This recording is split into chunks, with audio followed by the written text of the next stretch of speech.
আরে হ্যাঁ হ্যাঁ, ওকে পেয়েছি। ও রাস্তার ধারে পড়ে আছে। আচ্ছা একটু রাখো, আমি দেখছি। আমার জন্য খাবার না নিয়ে এসে ড্রাইভারটা এখানে পড়ে পড়ে ঘুমাচ্ছে। গোপাল, এ গোপাল, বুঝতে পেরেছি নিশ্চয়ই উল্টাপাল্টা কিছু খেয়েছে। থাক তুই এখানে, যাচ্ছি আমি। আরে গোপাল, তোর ফোন বাজছে, ফোনটা ধর। দাঁড়াও, আমি ধরছি। হ্যালো, টাকার ব্যবস্থা হলো? স্কুল থেকে তো রিককে বের করে দিয়েছে আজকে বেতন না দেওয়ার কারণে। তোমার শরীরটাও তো ভালো নেই, তুমি একটু যেভাবেই হোক টাকাটা ম্যানেজ করো।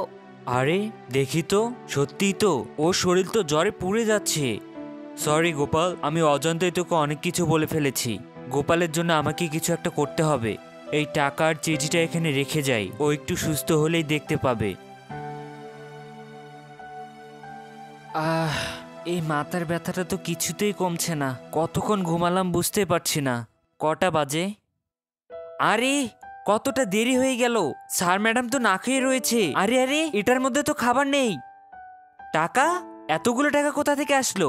এর মধ্যে তো একটা চিঠিও আছে দেখছি। গোপাল, আমি তোমার সমস্যার কথা জেনে গেছি, তাই তোমার জন্য কিছু টাকা রেখে গেলাম। তুমি তোমার ছেলেকে ভর্তি করাও। হায় আল্লাহ, তুমি চাইলে কি না সম্ভব। আর তোমরা যদি এই ছবিটাকে মন থেকে ভালোবাসো তাহলে লাইক করে সাবস্ক্রাইব করে দিবে।